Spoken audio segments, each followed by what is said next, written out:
তিনি বলেছিলেন যে এমন জীবন করো যে তুমি যখন চলে যাবে হাজারো মানুষ কাঁদবে। তিনি একটা কথা বলছেন, ডক্টর ইউনূস সাহেবকেও বলছেন যে আপনার তো বয়স অনেক দিন হয়ে গেছে, যদি আপনি দেশের মধ্যে এরকম কিছু কাজ করে যেতে পারেন হাজার বছর পর্যন্ত মানুষ আপনার জন্য দোয়া করবে। আজকে ওসমান হাদি ভাই চলে গেছে, কিন্তু হাজারো যুবক, হাজারো বৃদ্ধ বাবারা তারা অসুস্থ শরীর নিয়ে আজকে তারা সংসদ ভবনে আসছেন। একটাই কারণ, তিনি তার সন্তানের কথা যখন বলছেন যে আমি 3 মাসে আমার সন্তানকে 30 মিনিট পর্যন্ত কুলে নিতে পারি নাই, আমি এইটাই চাই যে দেশকে সব সময় যা ভারতের আধিপত্য থেকে মুক্তি করার জন্য তিনি সব সময় তিনি দেশের জন্য অনেক কাজ করেছেন। তিনি কখনো কারো বাতিলের সামনে মাথা নত করেন নাই। তিনি একটাই কথা বলছেন, তিনি আল্লাহ তাআলা হয়তো তার দোয়াকে কবুল করেছেন।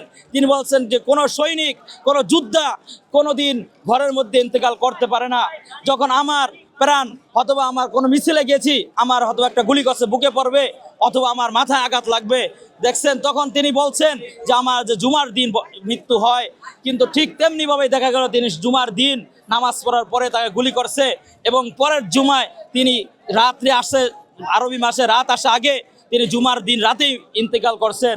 এজন্য বাংলাদেশের সকল বিশ্বের মানুষকে একটাই মেসেজ দিয়ে গেছেন যে আমি চলে গেছি ওসমান হাদি, যদি যুবকরা তোমরা এটা ধারণ করো, দেখো তার মিটিং মিছিলে কিন্তু এত লোক হইতো না, কিন্তু আজকে তার জানাজায় লক্ষ লক্ষ মানুষ এরকম উপস্থিত হয়েছে যে সারা বিশ্বের মধ্যে এমন কোনো জানাজায় এরকম মানুষ একত্রিত হয় নাই। এজন্য সকল যুবকদেরকে যদি আমরা ওসমান হাদি ভাইয়ের আধিপত্য, ওসমান হাদি ভাইকে স্মরণ করতে পারি, তার কথা যদি আমরা পালন করতে পারি, দেখেন আজকে ওসমান হাদি ভাই তার সন্তানকে মাথায় নিয়ে যখন মিছিলে আসছিলেন, আজকে দেখেন তার অনুসারীরা, আজকে শত শত বাবারা তার সন্তানকে কুলে নিয়ে আজকে তার জানাজায় আসছেন।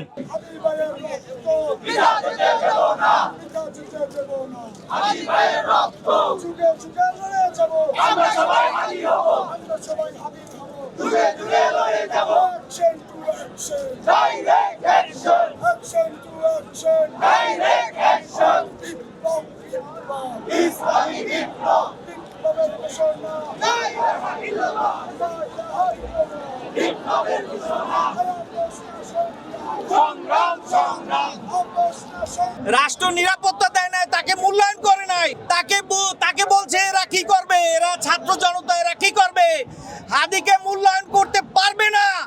এই করাপ্টেড দুর্নীতিবাজরা পারবে না তাকে মূল্যায়ন করতে। হাদির জন্য নতুন রাষ্ট্র অবকাঠামো তৈরি করতে হবে, আইনের সংশোধন করতে হবে, এই রকম দেশপ্রেমিকদের নিরাপত্তার ব্যবস্থা করতে হবে। আমরা দুর্নীতিবাজ রাজনীতিবিদ চাই না, আমরা বাংলাদেশকে দেশপ্রেমিক রাজনীতিবিদ চাই।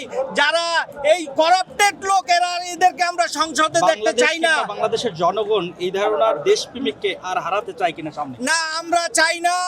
অতি দ্রুতই আমাদের প্রধান উপদেষ্টা এবং অন্যান্য উপদেষ্টা তারা মূল্যায়ন করবে যারা একান্ত দেশপ্রেমিক, যাদের কারণে এত বড় একটা পরিবর্তন আসছে দেশের, যাদের কারণে এত বড় একটা শৃঙ্খলা তৈরি হয়েছে, তাদেরকে যেন সম্মান করা হয়, এটা আমার একান্ত দাবি। আমরা জানি আমাদের ভাই শরীফ ওসমান হাদি ভাই যে ভারত বিরোধী শক্তি, যে আধিপত্য বিরোধী বাংলাদেশপন্থী কণ্ঠস্বর, তিনি আমাদের জুলাইয়ের যোদ্ধা এবং জুলাইয়ের সম্মুখ সারির যোদ্ধা আমাদের ভাই। আমরা আমাদের ভাইয়ের হত্যার বিচার চাই।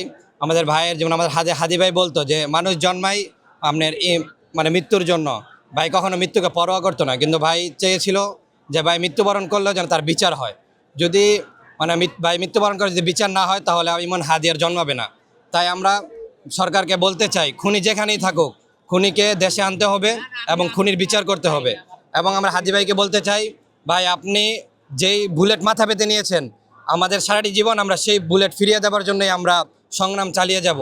আপনি যে স্বপ্ন দেখতেন এই 56,000 বর্গ মাইলে আমরা ইনসাফের চাষাবাদ করব ইনশাল্লাহ। এবং সরকারকে বলতে চাই, অতি দ্রুত যারা এর সাথে জড়িত তাদেরকে গ্রেফতার করুন এবং হাদি ভাইয়ের বিচার নিশ্চিত করুন, হাদি ভাইয়ের খুনিদের বিচার নিশ্চিত করুন।